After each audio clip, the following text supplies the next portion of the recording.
La Côte d'Ivoire organisera une conférence de presse avec des investisseurs publics et privés à Paris en France, a-t-on appris d'un communiqué du Conseil des ministres qui s'est tenu le 20 avril 2016 en présence du président Ouattara. Ces rencontres se dérouleront le 17 mai dans les locaux de la Banque mondiale à Paris et le 18 mai dans les locaux du MEDEF. Elles visent la mobilisation de 4 425 milliards de francs CFA. L'argent servira à financer l'ambitieux programme quinquennal de développement. Dans l'élan du premier plan national de développement de la Côte d'Ivoire qui a posé les bases de l'émergence de notre pays, le second plan national de développement, le PND 2016-2020, poursuit la transformation du tissu économique de notre pays et l'amélioration des conditions de vie des populations à travers la réalisation de projets d'investissement dans les secteurs porteurs de croissance et l'intensification de la lutte contre la pauvreté, expliquent les officiels ivoiriens dans le communiqué.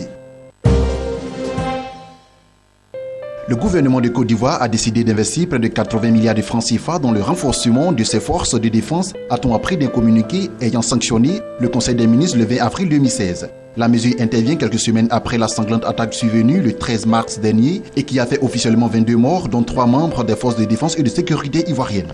L'argent sera dépensé pour le renforcement des services de renseignement, la surveillance des frontières, la formation et l'équipement des unités ainsi que la dotation en moyens de mobilité et de déploiement des troupes additionnelles sur l'ensemble du territoire national. Elles seront mieux équipées de moyens plus adaptés, de moyens blindés, plus adaptés en milieu confiné, comme ce fut le cas au cours de l'attentat de Grand Bassam, a fait savoir Bruno Gnabagné-Koné, le porte-parole du gouvernement, selon des propos rapportés par des médias locaux. L'insécurité constitue désormais un facteur majeur dans la gestion des économies africaines.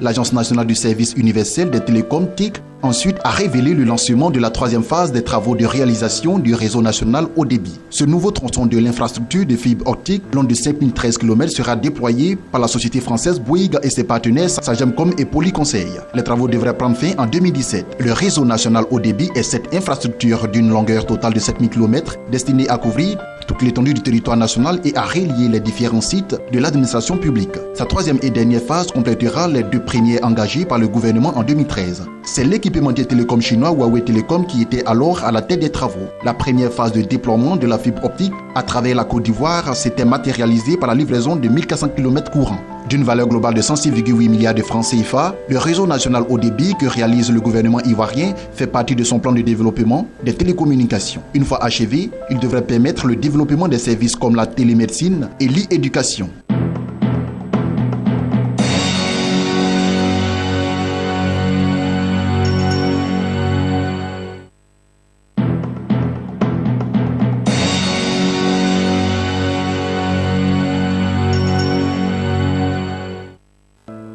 Lundi 2 mai s'est tenue l'Assemblée générale du groupe BGFI Bank à l'hôtel Radisson Blu de Libreville. Au cours de cette rencontre, Henri-Claude Onyema, président-directeur général du groupe, a présenté aux actionnaires les résultats de l'année écoulée, principalement marqués par, entre autres, le démarrage des activités de BGFI Bank au Sénégal, la mise en œuvre des nouveaux règlements en France et en zone COBAC, l'ajustement de BGFI Bank Holding Corporation à la réglementation COBAC.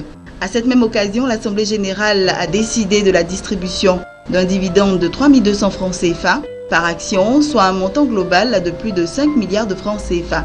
La valeur mathématique de l'action BGFI Holding Corporation se situe ainsi à 153 103 francs CFA contre 144 666 francs CFA l'année dernière pour une valeur nominale de 90 000 francs CFA.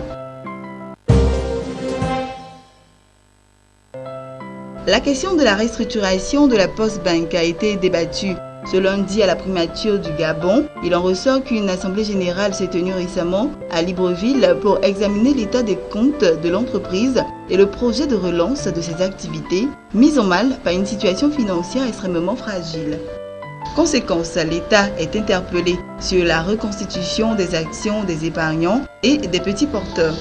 Selon le président-directeur général de la structure postale, de tous les dépôts de la Postbank Gabon, le montant s'élève de nos jours à 75 milliards de francs CFA collectés auprès de 400 000 clients qui ne peuvent plus accéder à cette épargne.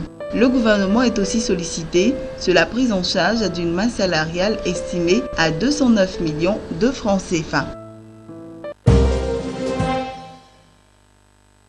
Le groupe Eranov annonce le report de son projet d'introduction en bourse sur Euronext Paris en raison des conditions du marché des e-post.